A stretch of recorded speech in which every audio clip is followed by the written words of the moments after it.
जय श्री राम। हमारा आज का जो विषय है, ये आज के समय में हर वो युवा जो शादी करने जा रहा है और उसके मन में ये सवाल उठते हैं कि शादी जल्दी हो रही है, किसी की लेट हो रही है। लेकिन मन में एक सवाल है कि चलो शादी लेट हो या जल्दी हो कोई बात नहीं है, लेकिन शादी के बाद का मेरा जीवन कैसा है। कहीं ऐसा तो नहीं जिसके साथ शादी होने वाली उसके साथ मेरे संबंध कभी बनेंगे ही नहीं अच्छे। कहीं मेरा तलाक तो नहीं हो जाएगा। कहीं ऐसा तो नहीं होगा कि वो मुझे मेरे परिवार से अलग कर देगी या लड़का उनको परिवार से अलग कर देगा।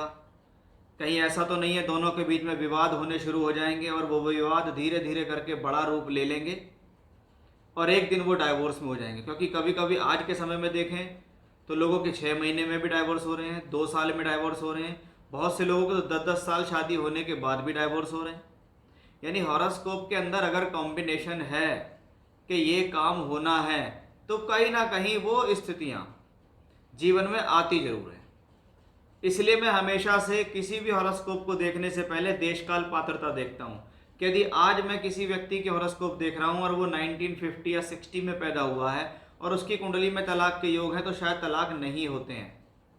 क्योंकि उस समय की देशकाल पात्रता थी, उनके घर थे, परिवार थे, मेजॉरिटी थी, जॉइंट फैमिली थी, एक साथ रहते थे, वो समझा बुझा के प्रॉब्लम को सॉल्व करते थे।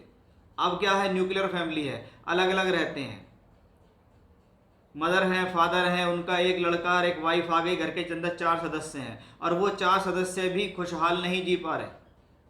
छोटी छोटी बातों को लेकर बहुत बड़ी समस्याएं बनती हैं और छोटी छोटी बातों को लेकर सेपरेशन होते हैं और बहुत छोटी छोटी बातों को लेकर के बस इसने मुझे ऐसा कह दिया और मुझे तो इसके साथ अब रहना नहीं है, ऐसी भी चीज़ें देखी जाती हैं। इसलिए देशकाल पात्रता के लिए बहुत ज़्यादा ज़रूरी है। अब ज्योतिष शास्त्र के अंदर कुछ प्रिंसिपल्स ऐसे दिए गए हैं कि भाई उसको देशकाल पात्रता के हिसाब से लगा के देखो। हमने पिछले वीडियोस में आपको बताया शादी जल्दी कब होती है, देर से कब होती है, प्रॉब्लम्स कैसे हम देख सकते हैं। आज का हमारा विषय है डाइवोर्स के लिए। इसमें मैं आपको जो फॉर्मूले बताऊंगा कि भाई ये कुंडली में अगर योग दिखाई दें, ये फॉर्मूले अगर दिखाई दें तो हमने इसको 80 से 90% करेक्ट पाया है। तो जिसमें हम कह देते हैं भैया 80 से 90% अगर कोई चीज़ निकल के सामने आती है तो समझ लीजिए वो घटना घटती ही है। और एक नहीं, आप ऐसे समझिए कर 50 कुंडलियों पे अगर हमने उस पर अध्ययन किया है तो लगभग 42 से 45 कुंडलियों पे वो फॉर्मूले करेक्ट उतरे हैं। अब इन्हीं फॉर्मूलों को पहले मैं आपको बताऊंगा, फिर एक कुंडली में आपके सामने लगाऊंगा हस्बैंड और वाइफ दोनों की, कि उनकी कब शादी हुई और कब तलाक हुआ और ऐसे क्या कॉम्बिनेशंस थे कि उनकी शादी चल नहीं पाई, टिक नहीं पाई। देखिए, किसी भी हॉरोस्कोप के लिए लगन कुंडली एक बेहतर आधार है और आपकी लगन कुंडली आपको हमेशा बता देगी कि भी आपके वैवाहिक संबंधों में क्या, क्योंकि शुरुआत यहीं से होनी है। नवांश कुंडली बाद में है, पहले लगन है, लेकिन नवांश कुंडली उसका कन्फर्मेशन है कि लगन कुंडली में प्रॉब्लम है और नवांश में नहीं है तो वो घटना नहीं घटेगी। लगन कुंडली में प्रॉब्लम नहीं है लेकिन नवांश में प्रॉब्लम ज़्यादा है तो एग्जैक्टली वो विवाह का चार्ट है, यानी वो समस्या जरूर होगी। और लगन और नवांश दोनों में हो तो फिर वो कोई रोक नहीं सकता उस घटना को रोकने होने से, वो फिर सेपरेशन या प्रॉब्लम्स हो ही जाती हैं। अब 7वां घर में एक कारकत्व विवाह भी है और 7वें घर का एक कारक ग्रह शुक्र है जो विवाह का सुख देता है। शास्त्र कहता है अगर सप्तम भाव पर अशुभ ग्रहों का प्रभाव ज़्यादा है, सप्तमेश नीच राशि में है, सप्तमेश 0 डिग्री के आसपास है, कारक शुक्र भी नीच है, सप्तम भाव पर अशुभ प्रभाव है, शुभ प्रभाव नहीं है, सप्तम भाव पाप कर्तृ योग में है, कोई शुभ प्रभाव नहीं है, तो हम कह देंगे भैया 7वां घर खराब है। अब ये 7वां घर अगर खराब है तो इसकी पुष्टि नवांश में हो जाएगी कि सबसे पहले हमें लगन कुंडली के सप्तम भाव की स्थिति देखनी चाहिए कि 7th हाउस शुभ है या अशुभ, कि भाई 7वें घर में कौन बैठा कौन देख रहा, वो शुभ है या अशुभ है। शुभ ग्रह का काम है उसको सेफ करना, अशुभ ग्रह का काम है उसमें प्रॉब्लम क्रिएट करना। अब सप्तम भाव तो हो गया सप्तमेश, एक भाव और एक भाव का स्वामी। अब वो सप्तमेश को देखो कि उसकी स्थिति कैसी है। फिर तीसरी चीज शुक्र को देखो। अब इन तीनों चीजों में से 2 चीजों को उठा के आप नवांश कुंडली में पहुंचा दो। सबसे पहला काम है हमारा कि हम लगन कुंडली के 7वें भाव की पोजीशन को नवांश कुंडली में देखेंगे। अगर उस 7वें भाव की पोजीशन नवांश कुंडली में अच्छी है तो ये आपके अच्छे वैवाहिक जीवन का संकेत है। और अगर वो वहां जाके पिट गया, शत्रु राशि में हो गया, प्रॉब्लम्स में पहुंच गया, तो समझ लीजिए प्रॉब्लम जो लगन कुंडली में दिख रही थी वो नवांश में भी क्लियर हो गई। दूसरी चीज, विवाह के कारक शुक्र, जिसको हम ब्यूटी ऑफ मैरिज कहते हैं, उसको भी हम नवांश में देखेंगे। यानी ये सारी चीजें आपको नोट करनी पड़ेंगी पेपर पे, क्योंकि शुरुआत में अभी आपको ऐसा ही समय लगेगा, बाद में आप धीरे धीरे करके उसमें एग्जाम्पल देखेंगे तो आपको चीजें समझ में आ जाएंगी। यानी पहला फॉर्मूला, लगन कुंडली के सप्तम भाव सप्तमेश और शुक्र को देखो, उसके बाद सप्तम भाव के स्वामी को नवांश में देखो और शुक्र को भी नवांश में देखो। अब नियम नंबर 2, नवांश कुंडली का लगन उसकी इच्छा और लग्नेश उसकी इच्छा पूर्ति को दर्शाता है। अगर लगन भी अशुभ प्रभाव में है और लग्नेश भी पीड़ित है तो इच्छा और इच्छा पूर्ति दोनों पीड़ित हो गई। हो सकता है व्यक्ति ने शुरुआत में शादी के लिए हाँ कह दी हो कि हाँ चलो शादी कर लेंगे, लेकिन बाद में उसकी स्थिति विपरीत हो गई, फिर उसकी इच्छा उस शादी को चलाने के लिए नहीं करती, फिर वो नहीं चाहता कि मेरी ये शादी चले, फिर वो एक्शन लेना शुरू कर देता है। तो नवांश कुंडली का लगन लग्नेश पीड़ित है तो ये भी वैवाहिक जीवन में खटास के संकेत हैं। तो वहीं सप्तम भाव हमारे स्पाउस का है। नवांश के सप्तम भाव और सप्तमेश की पोजीशन भी अगर नवांश कुंडली में खराब हुई है तो ये और ज़्यादा श्योरिटी हो जाती है कि भाई इसका वैवाहिक जीवन चलेगा नहीं। ऐसे में क्या होता है, बहुत बार ऐसे लोगों की पहले तो शादी लेट होती है, क्योंकि लेट शादी होना और सेपरेशन होना इसमें कोई बहुत बड़े कॉम्बिनेशंस में परिवर्तन नहीं है। शादी लेट हो रही है, लगन कुंडली से दिख गया, लेकिन नवांश में अगर वो लेट के साथ पीड़ित भी है तो वो डाइवोर्स हो गया। अब ऐसी ही कंडीशंस में हम क्या कहते हैं, कुछ चीज़ें पॉजिटिव भी हैं। हमने बहुत सारे केस देखे, उन्होंने कहा जी 6 साल 7 साल 8 साल 10 साल से केस चल रहा है लेकिन तलाक नहीं हो रहा। अगर किसी हॉरोस्कोप के अंदर नवांश कुंडली में लगन और सप्तम भाव के स्वामी एक साथ बैठे हैं या एक दूसरे को परस्पर देखते हैं तो भले ही कितने झगड़े हो जाएं लेकिन तलाक नहीं होता। तुम कोर्ट केस भी डाल दो तो भी तलाक नहीं होने का। लगन कुंडली और नवांश कुंडली अगर लगातार दोनों राहु केतु अक्षस पे हैं, पहला और 7वां भाव, तो ये वैवाहिक जीवन में एक अशुभता का संकेत है। राहु केतु भी प्रॉब्लम्स क्रिएट करते हैं। जबकि नवांश कुंडली का लगन का मालिक और सप्तम का मालिक एक साथ हो तो प्रॉब्लम कितनी हो उसको जोड़ने की कोशिश करते हैं।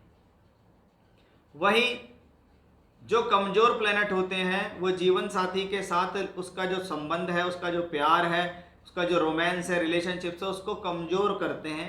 शुभ ग्रह उसको बढ़ाने की कोशिश करते हैं। पुरुष की कुंडली में शुक्र ग्रह का ज्यादा खराब होना और स्त्री की कुंडली में मंगल ग्रह का ज्यादा खराब होना भी, और बृहस्पति भी साथ में, क्योंकि बृहस्पति पति का कारक है, इसका ज्यादा खराब होना भी वैवाहिक जीवन में एक कलह को दर्शाता है।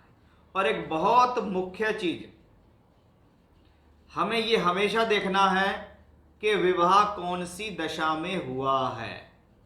बहुत बार आपने सुना होगा ज्योतिषी के पास कुंडली लेके गए, उन्होंने कहा अभी इसकी शादी 2 साल मत करना, अभी इसकी शादी 2024 में मत करना, 25 में करना। क्यों कहा? क्योंकि उसकी दशा खराब चल रही है कि रिश्ता आ भी जाए तो पक्का कर लो लेकिन उसको होल्ड कर दो, क्योंकि मुहूर्त शास्त्र की तरह ही दशा काम करती है। हम लोग मुहूर्त पूछने जाते हैं ना कि कब मुहूर्त करें, इसका मतलब हम चाहते हैं हमारे ग्रह नक्षत्र वार योग तिथि करण यानी हमारी पंचांग शुद्धि करके हमें एक ऐसा समय मिले जिसमें हम पर्टिकुलर नींव डालें, काम शुरू करें तो वो काम अच्छा हो। एग्जैक्टली दशा है, सही समय पर सही अच्छी दशा में किया गया विवाह एक मजबूत विवाह वैवाहिक संबंध की नींव है। अब फॉर एग्जाम्पल किसी व्यक्ति को 6ठे घर में बैठा हुआ कोई प्लेनेट है, उसकी महादशा चल रही है नवांश कुंडली में, और नवांश में अंतरदशा किसकी चल रही है, वो 8वें या 12वें घर से संबंधित है। तो क्या हुआ, खराब ग्रहों की दशा में विवाह हुआ। तो क्या हुआ, जब से शादी हुई है तब से ही प्रॉब्लम्स होनी शुरू हो गई। तो ये सारे कॉम्बिनेशंस हमें याद रखने हैं। हम तो खैर इस काम को करते हैं इसलिए हमें ये चीज़ें दिख जाती हैं एक बार में ही। आप लोगों को अभ्यास के साथ आएंगी, अब मैं इसको एक एग्जाम्पल के तौर पे सिखाऊंगा। मैं आपके सामने जो चार्ट लगाने जा रहा हूँ, ये एक हस्बैंड वाइफ का चार्ट है। हम दोनों ही हॉरोस्कोप को देखेंगे, लगन नवांश, लगन नवांश। शादी जो हुई सितंबर 96 में शादी हुई, और 4 साल बाद एग्जैक्टली सितंबर 2000 में इनका डाइवोर्स हो गया। इन्होंने देख लिया कि भाई हम एक साथ नहीं रह पाएंगे। तो आइए अब इस एग्जाम्पल को बारीकी से देखते हैं और समझते हैं। उसके लिए चलते हैं हम स्क्रीन पर। अब आपके सामने मैं 2 कुंडलियाँ दिखाता हूँ हस्बैंड और वाइफ की, जिनका सितंबर 96 में शादी हुई और शादी के 4 साल बाद सितंबर 2000 में इनकी डाइवोर्स हो गया। कुंडली में सबसे पहले हम मेल का चार्ट देख रहे हैं। इनकी हॉरोस्कोप हम देखते हैं तो हमने देखा है कि 7th हाउस का जो मालिक है, ये शनि, वो नीच का हो गया है। वक्री भी है, नीच का भी है। इसका मतलब कहीं ना कहीं 7th हाउस में प्रॉब्लम तो दिखी है। इनकी शादी कुछ लेट भी हुई थी। अगर जो हमने जल्दी और लेट विवाह होने के योग दिए हैं, वो लेट विवाह होने के योग इस कुंडली में लगते हैं। आप चाहे तो लगा कर देख लेना बाद में। लेकिन यहाँ शनि सप्तमेश है और वो शनि नीच का है। भले ही वो शनि अपने ही भाव को वापस देखता है, तो इसको क्या कहते हैं, शादी का प्रॉमिस है कि चलो सप्तमेश ने सप्तम भाव को देख लिया। लेकिन शनि की दृष्टियों को भी खराब कहा जाता है कि एक तो सप्तमेश नीच का, और वो भी दृष्टि दे रहा है सप्तम भाव को। और वही देखें तो कारक शुक्र है जो यहाँ स्वराशि का होकर बैठा, लेकिन इस पर भी शनि की ही दृष्टि है। अब लगन कुंडली के अंदर विवाह में विलंब और वैवाहिक जीवन में कुछ प्रॉब्लम के संकेत दिखे। अब इसकी और अधिक पूर्ति करने के लिए हम देखेंगे नवांश कुंडली। हमने देखा है कि नवांश का लगन गुरु का लगन है, मीन लगन है, जिसमें लगन का जो स्वामी है वो बृहस्पति 12वें घर में बैठा है। ठीक है, सबसे पहले लगन पर कोई ग्रह नहीं बैठा है। लगन का मालिक 12वें स्थान में गया हुआ है। मंगल ग्रह की दृष्टि उसके ऊपर पड़ती है, तो शनि ग्रह की दृष्टि भी उस पर पड़ती है। यानी आप क्या कहेंगे, लगन तो कुछ ठीक है, लेकिन लग्नेश जो घर का स्वामी है वो शादी को चला नहीं पा रहा, क्योंकि वो 12वें स्थान में भी है और उस पर 2 अशुभ ग्रह शनि मंगल का प्रभाव है। तो हमारे यहाँ प्रिंसिपल क्या है भैया, लग्नेश भी पीड़ित हुआ, काफ़ी पीड़ित हो गया। अब सप्तम भाव की बारी। सप्तम भाव में चंद्रमा बैठकर शादी चलाने का प्रयास करता है, लेकिन सप्तम भाव का जो स्वामी है वो बुध है, जो राहु केतु अक्ष पर है, और 12वें घर के मालिक शनि के साथ भी है। ऐसा भी हम इसको यहाँ कह सकते हैं। अब शादी में प्रॉब्लम हुई है, शादी में डाइवोर्स हुआ है, ये सब पता तो लगा, लेकिन शादी में तलाक सिर्फ एक व्यक्ति का नहीं होता। इस कुंडली में मैरिड लाइफ में प्रॉब्लम के संकेत दिखे, लेकिन हम इसको इतना भी खराब नहीं कह सकते कि इसको तलाक तक पहुंचना चाहिए। अब इनकी पत्नी की कुंडली जब देखी, उसमें हमें और चीज़ें भी दिखाई दी, उसको भी हम बताएंगे। लेकिन हमने क्या कहा था, शादी किस दशा में हो रही है, किस दशा में नींव डली है, ज़रूर देखो। आप अगर इनका हॉरोस्कोप देख रहे हैं तो भैया आप ये देखिए कि 96 में इनकी शादी हुई। नवंबर 94 से मई 97 के बीच दशा है गुरु में शनि। अब गुरु बैठ गया 12वें घर में, शनि उसको देख रहा है, और यही शनि यहाँ नीच का है। तो जिस दशा में नींव डली है शादी की, वो दशा कमज़ोर है। और आप देखिए गुरु की दशा में ही शादी हुई, और गुरु में की दशा में ही इनका तलाक भी हो गया। तो ये है स्पेसिफिक दशा ना मिलना। अब देखो दूसरी कुंडली देखो इनकी वाइफ की।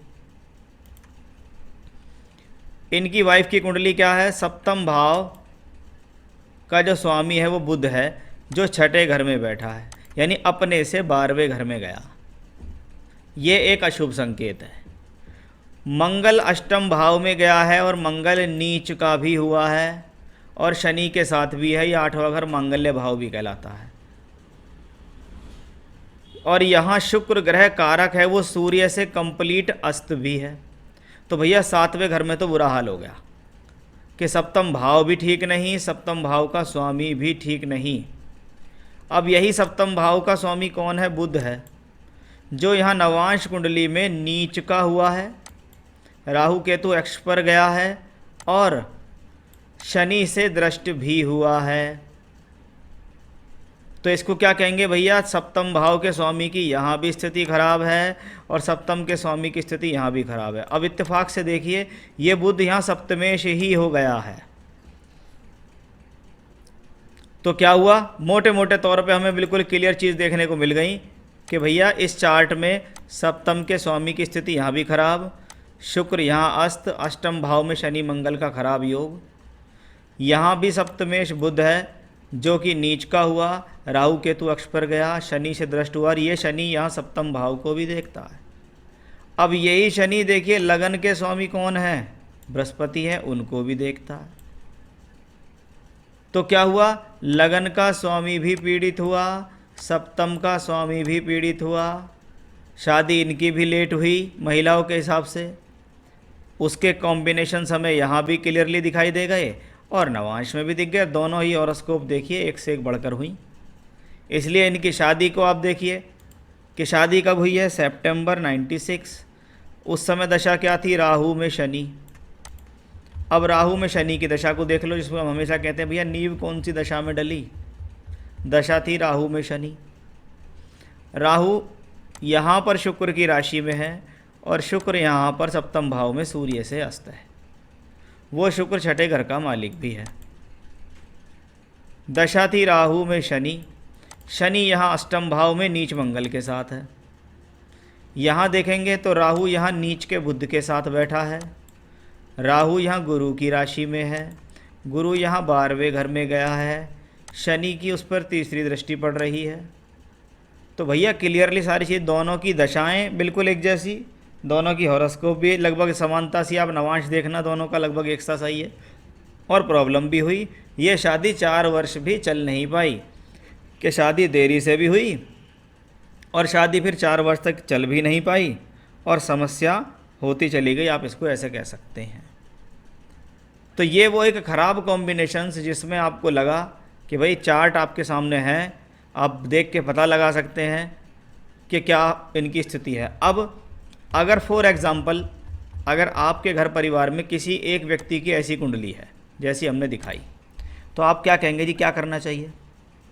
अब भैया एक ऐसी कुंडली को देखो जो कुंडली इनसे बेहतर हो, तभी वो शादी चलती है, अदरवाइज़ वो शादी नहीं चल पाएगी, आप कितने भी गुण मिला लेना। इसके बारे में और आगे हम विस्तार से चर्चा करेंगे जब हम कुंडली मिलान से संबंधित भी आपको वीडियो बनाएंगे, जब बताएंगे। इसी तरीके से बने रहिएगा हमारे साथ, बहुत कुछ बाकी है अभी नवांश कुंडली को लेकर। जय श्री राम।